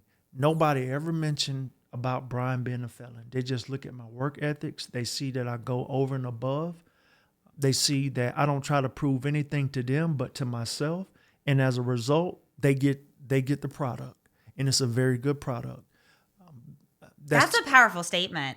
Not trying to prove anything to them, but to yourself, because I see that a lot in individuals who are really struggling with their career, and then they come for mentoring or coaching, and they're like, I just want them to see that I'm good at that. I want them to all these things, and that's outside of our locus of control. You can't help what they see, what they believe in, right? All you can do is be the best for yourself. To be the best version of you that you can be. Yes. And that's what I want people to do, to be the best version of yourself that you can be. I don't like judging people. I want to help people. I can judge from what's right and wrong, but as far as judging you, telling you what you can't be and how you need to do this, if you decided to be a musician, I want you to be the best version of yourself that you can possibly be. And because there's over 8 billion people in the world, somebody's going to appreciate you and like you. Just be you. Yes. Without trying to please everybody. And you'll see, I see that for myself. And it's not an easy thing, but it's necessary for me. And it's produced so much because like I said, once I came home, I got the position as a business catalyst. Then I got asked to be an AWS meetup host in Charleston, South Carolina. You. And yeah, so that was an amazing opportunity to go to Charleston every month and lead a meetup where I have entrepreneurs, business owners, startups, and medium-sized business, even enterprises come to this meetup, and we all just talk. We talk about tech stuff. We talk about how to build things faster and better. We talk about how to use AI ethically and different ways to help each other's businesses. So it's an amazing life that I'm living now. Okay, so I have a question. We skipped something, right? Like, how are you not on house arrest? What happened? Yes, let's go back to that. Let's do that. So let me tell you. So because I don't see any ankle bracelets. Or anything. So I kept fighting. Like I said, I kept reaching out, and I kept getting on, like doing interviews with people. At the time, to be honest with you, I'm not supposed to. I wasn't supposed to do that. I wasn't even supposed to have a social media page. But those was calculated risks that I knew I needed to take. I wasn't getting on social media to just do bad things. I was actually fighting and helping the community. People was reaching out to me. Reporters was reaching out to me. They wanted to help me and to highlight my story. And so I did I interviewed with New York Times. Look at you. Yes. And so from all of this, I ended up getting somehow a clemency through President Biden in 2024, December the 12th, I think it was. Wow. And so not even a year ago. Not even a year ago, I got a call and said the president had given me a clemency. And so it didn't actually execute until April of this year. So that was okay with me because I knew, I'm like, this is what I wanted. So I started preparing. So, okay, now I got to shift gears. What am I going to do in April? So all of this stuff is taking place during that time. But that's how I got to. I want you to know this. If I have to be stranded on a desert island with someone, I want you there with me because I know that we are getting off that island. We're getting off that island. We're going to make that island the best island that there is on the planet. We're going to tame the sharks to work for. We're going to go out. Let's do it. That's my mentality. Yeah. Like I really adopted that mentality. I'm going to overcome. I'm going to figure out how to solve problems. And that translated into me coming home, solving problems in this world. And that's what I'm here for. Like in my community, in Charleston, here in Atlanta, I'm connected with organizations. I've been, like I said, I went to Washington, D.C. and let's do the spoiler. Yes. What did you do? So I had an opportunity. I was invited to come to Washington, D.C. for a community event. And this was yesterday, right? No, this was last week. Okay, last week. This was last week. So FAM invited me to come to Lobby Day in D.C. And who is FAM? FAM is Family Against Mandatory Minimum. Okay. That's a advocacy group and lobbying organization in Washington, D.C. They're very powerful. They invited me to come to their lobby day and to talk to Congress about laws, the law, the home confinement, to codify, to make it a law that's in place, because I believe they let like 13 people out on home confinement, federal home confinement, and only about 20 people went back to prison or committed a new crime or violated. So when you think about that and translate that into how much money... Wait, how many people did they let out? Over 13,000. 13,000 people and only 20. And only 20 recidivate. Wow. And so that number, the U.S. or the government can save a lot of money, hundreds of millions, if not billions of dollars, if they codify that law and bring it into legislation. Mm-hmm.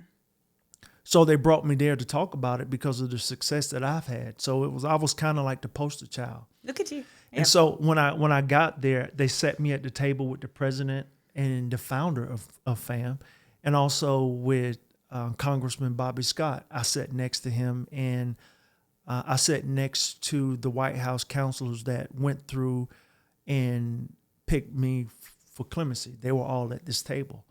And so it was an amazing opportunity. I knew then that I was becoming that leader, that badass leader that I said that I was going to do when I was in prison, when they put me there to talk. And actually, they had me to do a speaking engagement there. So that was like, wow, look at all of this.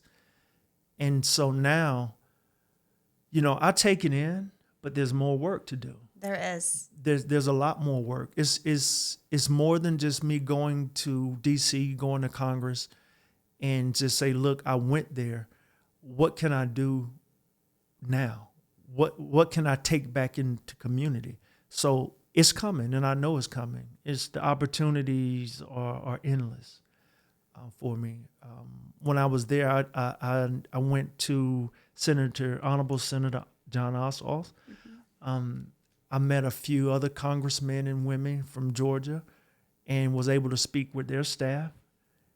Surprisingly, I did get his number. Senator John Ossoff gave me his cell phone number, and I'm going to use it. Yep. I'm going to use it for the good. But yeah.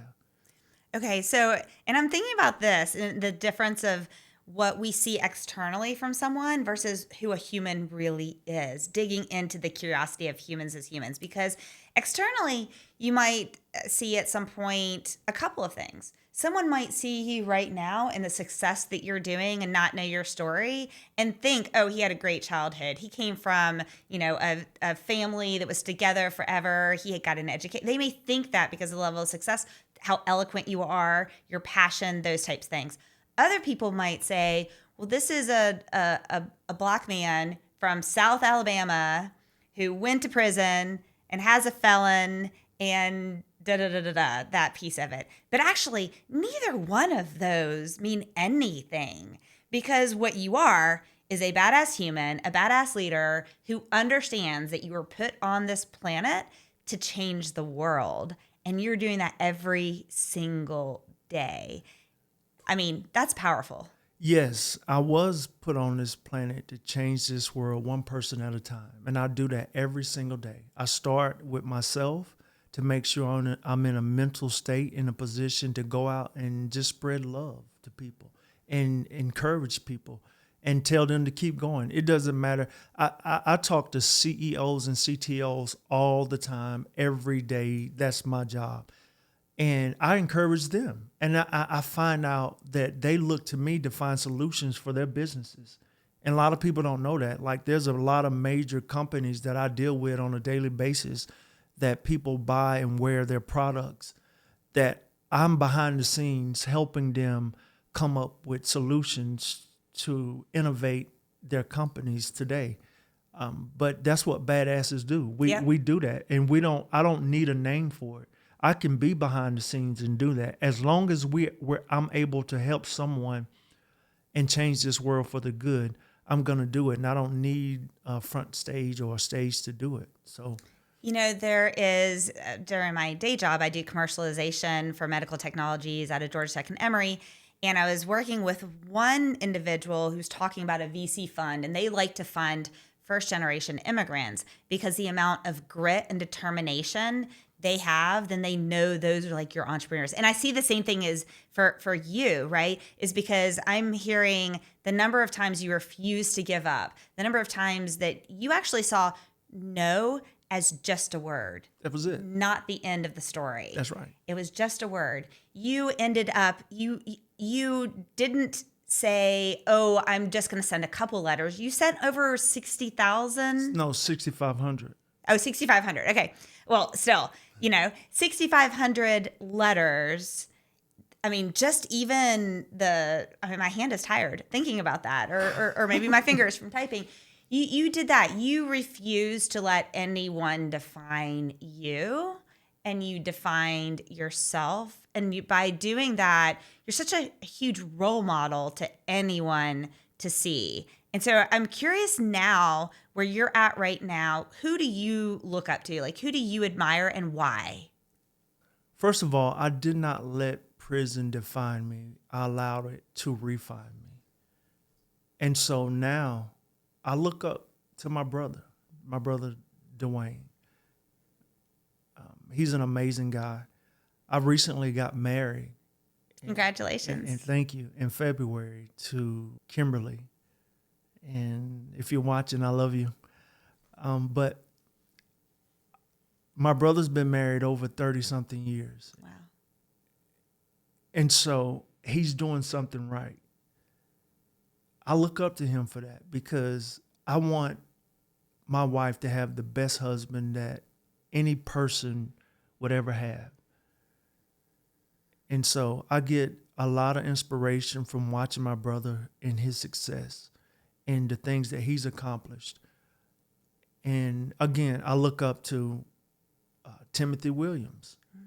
Timothy Williams is a leader. He's leading the charge behind Shiloh Community for environmental justice. And he's gone through so much. I've seen him do it, but he's never stopped. He keep going. He's getting no's, but he's not allowing those no's to define him, to stop him. He just left Massachusetts and speaking up there. So it's amazing to see people like him keep going and overcome hurdles. Also look up to the CEO of the company that I work for, Will Horn, because he saw something in me and he knew that if he gave me this opportunity, I wouldn't let him down. It wasn't a gamble to him. He saw something in Brian Rowe that said, this guy has overcome so much, and the qualities and character that he's had, I want him working for me to help other businesses solve problems. So I look up to those three guys. I love this. Now, one of the things that I'm thinking about is, in August of 2020, I was the victim of a kidnapping hostage situation that totally changed my life. And I will say that when I talk to people about it, I have this conversation to where I'm not happy it happened. Mm-hmm. However, the impact I'm able to make on the world now, the insight I have into just humanity and these things is so amazing. That's like, I'm not glad that it happened, but I'm grateful for the journey where I'm at now. And I'm thinking about the same thing for you. Like, where do you think your life would be if you'd never gone to prison? Wow. You know what? I think about that too, because I don't know. Right. Going through that helped shape and define and identify my purpose in life. Had it not, I don't know if I would have discovered my purpose and be the person that I am today, because like I said, it refined me. It was that cauldron that forged the most priceless character that one could have by going down in that heat, that pain, and coming out forged, ready to fight, ready to use as a weapon, to fight poverty, to fight bigotry, to fight all of these negative things, and to be loved, So I don't know where I would be had I not gone through that. And I didn't live a really terrible life, But going through that really helped shape who I am today. You know what I want the community to hear from both of our stories and what we just said is not that we want anything horrible to happen to them, No. but that they shouldn't be afraid of taking someone's hand and jumping out of the plane. Because even if something awful happens, if you have that mindset that you're on this planet to make the world a better place and to be your absolute best self, even if you jump out of the plane and something horrible does happen, then it's an opportunity that then you can have that mindset that we talked about earlier, and you can decide, I'm going to use this, and I'm going to use this as an opportunity. It's going to build that resilience, that grit. I'm going to show the world that I am a force to be reckoned with. Yes. And it's just another opportunity. So that fear that's holding us back from jumping out of that plane, just jump. Just jump. I'll overcome. When you overcome fear, you overcome life. And going through all of that, a faith that can't be tested can't be trusted. A love that can't be tested can't be trusted. A weapon that can't be tested can't be trusted. And I went through that testing. Like, can you trust me to go out and be honest? Can you trust me to go out and change this world? And I went through that test. Prison is an unlovable environment, and I learned how to love in an unlovable environment, so that now I can come out into this world and I not just tell you that and hug you in the church, but I can go to homeless camps and go in and spread my love and appreciate them, just like I'm in that church. I learned how to do that in prison. I didn't know how to. Church didn't teach me. It didn't teach me how to do that, but I did it. I learned that character to love in an unlovable environment through prison, and to shape who I am today. But yeah, that's quite interesting. Yeah. So tell me this. So when you go and you're rallying, you're at the Capitol and you're talking to John Ossoff or you're talking to any of these other individuals, what is the key message that you're sending to them? Be a voice for change. Because the change that you're looking for is working, and it worked through me because they passed the CARES Act, which was a temporary law that allowed us to come home. That worked because look at me, I'm one of them, and there are more Brian Rowes that's in there that need to come home to their family. I'm not telling them that people who do crime just let everybody out. But people who position themselves and prepare themselves to come home, they're ready to come home because look at me. And so to be an advocate for justice, a drum major for justice, and they're in a position to do it because they can vote on laws that can change people's life for the better and for the good. So that was my message to them. Look at me. And there's more Brian Rowes in prison that need to come home. So what's the future look like for you, Brian? Oh my God. I am so excited about the future. I want to own my own tech company. I'm doing so much. I'm started doing my artwork again. My future is looking amazing. We are having a hackathon in Charleston this coming week. So I get to go down to the College of Charleston with the students and present and host a hackathon with them. So my future it's amazing. It's exactly what I want it to be. And I know that I'll help a lot of people. I know I'm going to affect a lot of people's life in a good way by what I'm doing and using education, using love, using my life experiences to demonstrate and to be that canvas to paint the most beautiful picture that anyone has ever seen in their life. This is amazing. Okay, so tell me, what made you to decide to be the editor of this book and help so many amazing stories and so much amazing artwork and so much emotion? Like when I flipped through it, I literally, Brian, I could not read it all. Like I had to pause. and read things because I'm so passionate because I truly believe that the individuals who are in prison are almost like a lost society that most people just want to forget about. And they don't realize that they're amazing people that can do amazing work. You're proof of that. But when I read through this, then it pulls into, it's crisis, rage, reflection, reality, all of this. What made you decide to be the editor of this book and tell these stories for these individuals? It was so much, but one thing I want to point out is social capital. I wanted people to see that, or I wanted the guys that contributed their artwork to see that they are valuable and to let the world know that they have value. My motivation behind being an editor was just to help someone else, not say, okay, I'm an editor. That's what it is. But I wanted the opportunity to express my love through my artwork and allow those guys to express who they are and to give them value through their artwork. And so Fritzy Horseman asked me if I wanted it. One day she wrote me a letter and asked me if I wanted to do an art book. And that was for me. And I'm like, I wrote her back and was like, well, can I invite some other guys to contribute? Because art? of course you're going to bring the rest of the community around with you. I got to. That's what leaders do. Yes. It's not about yourself. And so I had the opportunity to do this book just with my artwork, but I'm like, no, this is an opportunity to showcase other people's artwork and allow them to contribute to it so that the world can kind of see and humanize them. That, again, breaking stigmas and overcoming barriers. That's the reason. Mm-hmm. And so I came up with the title, Crisis, of course, look for the danger, but also look for the opportunity in a crisis. It means turning point. It means pivot. And it deals with trauma.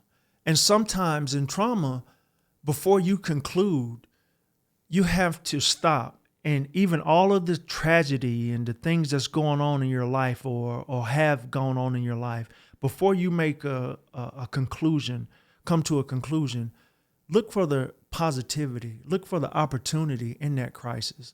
And when COVID hit, the whole world went through a crisis. So everybody can relate to a crisis. Yes. And so that's where it gets your attention. Like, let's look at the opportunity in a crisis, because now you're changing your perspective. And when you change your perspective, you can influence and change your outcome. And so during that time of trauma, you go through a whole lot. So we came up with 3 themes, which is rage, reflection, and reality. And so in a crisis, sometimes that rage comes. Yeah. And I started telling the guys, look at rage as neutral. It comes, anger, look at it as neutral. And I started giving them examples. You can burn down a house with fire, or you can cook and feed your family with that same fire. It's neutral until you act upon it. You can get angry enough to kill someone, or you can be angry enough to do something about a bad situation and make it positive. And so now my action. So in a crisis, that means stop, pivot. Don't just look at the bad things. Look at the opportunity, so that now you start leaning on the positivity. Your actions will determine where you're going. So now when you start to rage, or that anger starts to come, or you start thinking about your abuse that took place during childhood, and you start to lash out and you start to get emotional, and I want you to stop. I want you to reflect. So if you was abused, be angry about it, but use that anger to do something good and go help someone else that was abused. And so that now you can mentor to them and tell them, listen, I've been through that too, but this is what I've done, and you can overcome it just like I overcome it. So where can the community get a copy of this book? That book is on, I forgot the name of it. Send us the link and we'll put it in the show notes. Yes. Because I'm telling you, everyone, this is like one of the most beautiful books I think I've ever seen. I mean, it is so amazing.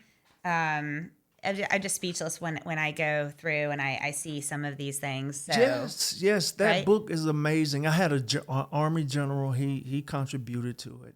He was in federal prison with me. I had Salvador Bernetti.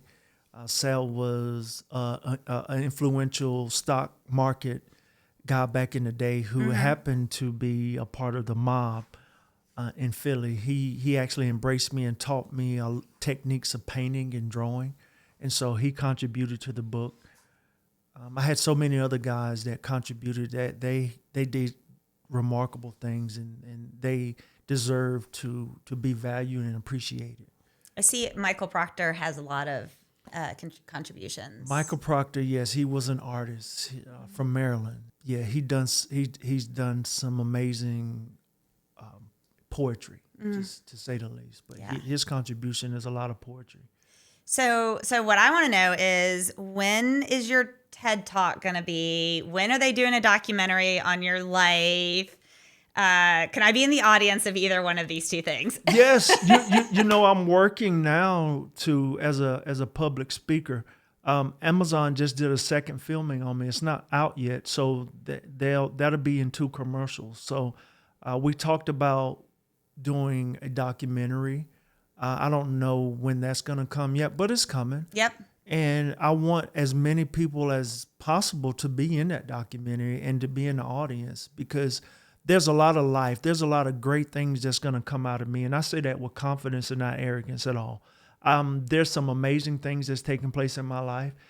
Everything that I wrote down, everything that I meant to be and meant to do, I'm doing it. It takes a lot of grit. It's not easy, but it's necessary. And that's where a catalyst come in. I have to persevere. I have to overcome. I have to set my mind and keep doing the best that I can. Again, not to please other people, but myself. And people will see the result of that. And there's a lot of things that's coming. And I'm grateful to be here. I'm grateful for your invitation. You have an amazing story yourself. And I appreciate that. I appreciate you being vulnerable enough to share your story, because it helped people like me out a lot. It tells me to keep going, and I'm doing the right thing. So tell me this, Brian. I know that before this interview, you said you were excited but anxious and nervous, and you're so dynamic and you're so amazing. What is that? What do those two pieces look like? What advice would you give to someone else who's feeling that, aside from just jump out of the plane, which we've already discussed from, because your story is so amazing. And I know that there are other people, just like you were saying, that have this, you know, that maybe a fear of public speaking, which is so common, or some of these other things, but they have amazing stories like you have. What would you want to say to them right now? I want to say, be yourself. Just be yourself and embrace yourself, and have confidence in yourself, and just go for it. You don't have to kill your dreams, or allow things to kill your dreams, or your fears to hinder you from stepping out there and being the best version of you that you can possibly be. Because once you do that, you're going to see that people will embrace you. I've learned that most events that I've been to and spoke at, most of the speakers, they are nervous. So that helps me, because I'm thinking I'm the only one that's nervous. And so once they start, it goes away. It goes away. And so that fear, it just evaporates, because your courage overtakes that. And so be courageous and just go for it, and be content, but be intent on what you're doing. Amazing. Okay, now a requirement of the podcast is everyone share their favorite motivational quote. So what is your favorite motivational quote? It's probably hard to pick, right? It's hard to pick, but I'm going to go with the crisis quote, because it helped me so much, and I'm living my life through that quote. And I'm learning how to beware of the danger, but also look for the opportunity in a crisis. That's my favorite quote. So every time I face something, even though it may be dangerous, that you may hear bad news, I try to figure out the good in it, the solution. How can I use this to complement my purpose? But that's my favorite. So tell the community how they can follow you, how they can support you, how they can really make sure that we all know that your voice was heard, and share this with people from all around the world. What can they do? Well, I'm on Instagram at Brian Rowe 777. You can find me on LinkedIn at Brian Rowe. You can find me on Facebook at Brian Rowe. You can email me at blrowe78@gmail.com. But yeah, all of those handles you can just get at me and show me your support or support me. Yeah. And maybe also, like, here's my selfish plug, but also share this episode with other people, because there are people that need to hear this story. Yeah. They're in dark times in their lives. They're facing things that maybe they feel are not fair. Maybe they're facing things that they know they screwed up, and they're stuck in the shame and misery and not moving forward. Or, maybe they have lost their job and now they're in a transition period. Mm-hmm. But by hearing your story, what I'm hearing is, regardless of what those maybes are, they can still make an impact, even if it's just on the person that's right next to them. Yes. No matter what that maybe is, you can still make an impact. You are more than a conqueror. You can overcome and persevere and just, the world is waiting for you to be that next badass. Well, I have been so inspired today. This has been amazing. Thank you, first off, for coming to downtown Atlanta. And also, thank you for absolutely bringing the badass into this episode. I am so grateful. I'm grateful for you. I appreciate it. Thank you so much for having me. Thanks for joining me for today's episode of the Badass Leaders Podcast. To hear more interviews with industry experts and learn how to grow your career and leadership potential, be sure to like, subscribe, and turn on notifications to ensure you do not miss future episodes. This podcast is a production of the AGN Group. To learn more about the AGN Group, visit our website at theagnGroup.com. There, you can discover more about our services, which include hosting workshops, management consulting, brand strategy, keynote speaking, and more. Follow us on all social media channels shown on the screen and displayed in the show notes. And until next week, be brave and be badass.